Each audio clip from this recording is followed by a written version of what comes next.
နေရာတိုင်းမှာကုသိုလ်ဆိုတာရှိပါတယ်ခင်ဗျာအခုလိုတဘာဝပေးအင်အားပြည့်ငလျင်အန်ရီကိုကျွန်တော်တို့နိုင်ငံသူနိုင်ငံသားများနဲ့အတူ artistry မိသားစုဝင်တွေလည်းခန်းစားခဲ့ကြရပါတယ်ခင်ဗျာကျွန်တော်တို့နိုင်ငံသူနိုင်ငံသားများအတွက် artist မိသားစုများမှလည်းလွန်စွာစိတ်မကောင်းဖြစ်မိပြီးထပ်တူဝမ်းနည်းရပါတယ်ခင်ဗျာဒါကြောင့်အမှုပညာကိုမြန်လို့တော့ပကြီးကိုချစ်တော့ပကြီးအမှုပညာရှင်များနဲ့အတူငလျင်မေးတဲ့ကိုခန်းစားခဲ့ရတော့ပြည်သူများအားကယ်ဆယ်ရေးလုပ်ငန်းတွေမှာတထောင်တနေရာကနေပါဝင်ဆောင်ရွက်ပေးလျက်ရှိနေပါတယ်ကိုယ်တိုင်ရေးသားထားတဲ့ပကြီးကားတွေကို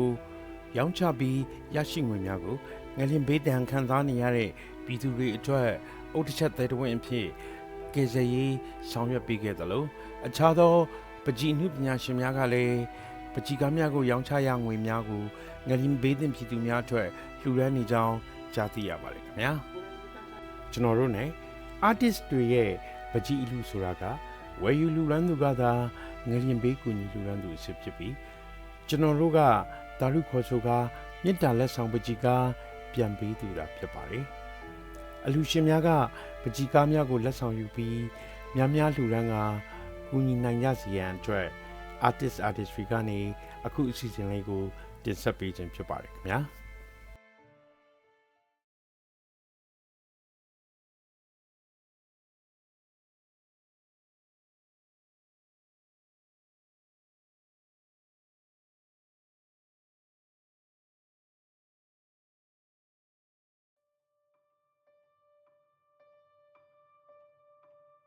artist အောင်စောဝင်းရဲ့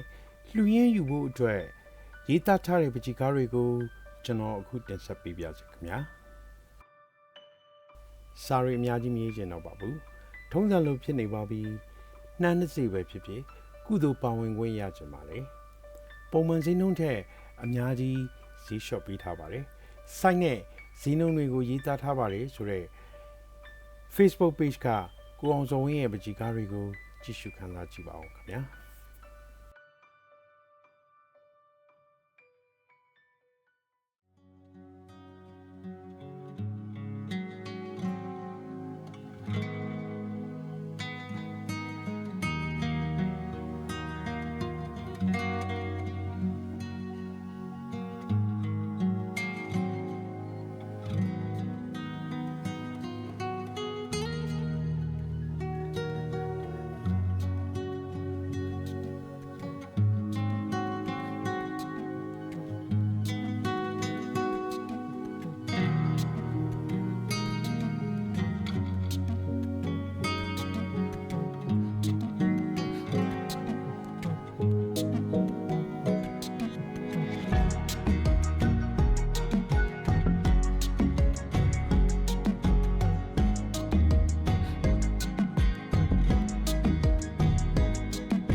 ကျွန်တော်ရှေ့ကဆိုခဲ့သလိုပါပဲ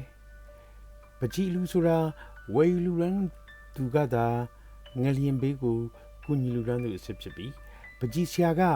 မြစ်တာလက်ဆောင်ပကြီးကားပြန်ပေးသူတာဖြစ်ပါတယ်အခု artistry ပရိသတ်ကြီးကြည့်ရှုနေတဲ့ပကြီးကားတွေကတော့မြစ်တာလက်ဆောင်အဖြစ်ပြန်ပေးလိုက်တဲ့ပကြီးကားတွေပဲဖြစ်ပါတယ်ခင်ဗျာ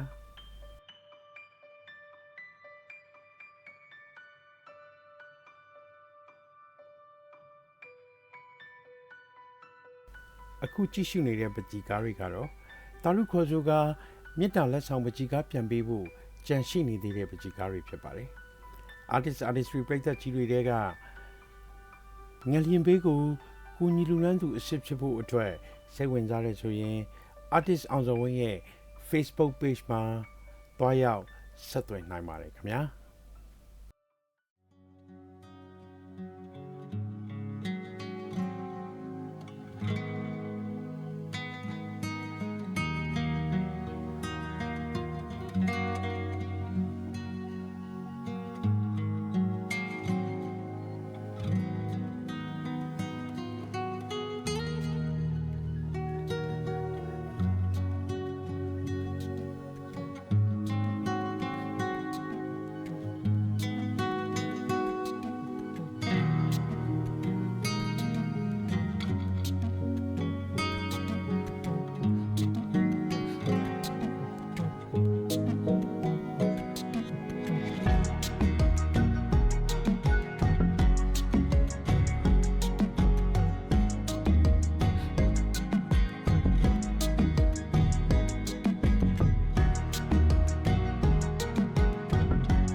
artist အောင်စောဝင်းအကြောင်းလေးနည်းငယ်ပြောပြစေ artist အောင်စောဝင်းကမုံရဇာတိဖြစ်ပြီးမန္တလေးပကြီးပူအကြောင်းကနေ2009ခုနှစ်မှာကျောင်းဆင်းခဲ့တာပါကျောင်းမှာကလေးကအလုပ်ကြိုးစားသူလက်ရကောင်းသူနာခံတတ်သူအဖြစ်ဆရာတွေကအတိအမှတ်ပြုခဲ့သူပါ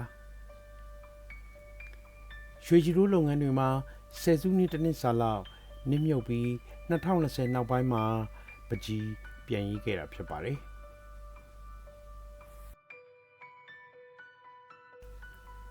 artist အောင်စောဝင်းရဲ့ရည်စည်းပကြီးကားတွေမှာ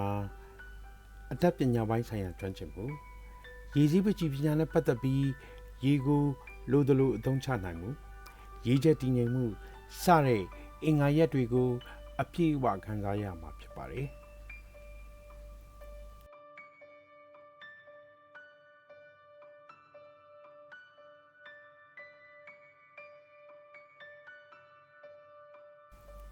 မြန်မာပြည်ကြီးအမြန်ဆုံးအေးချမ်းပါစေ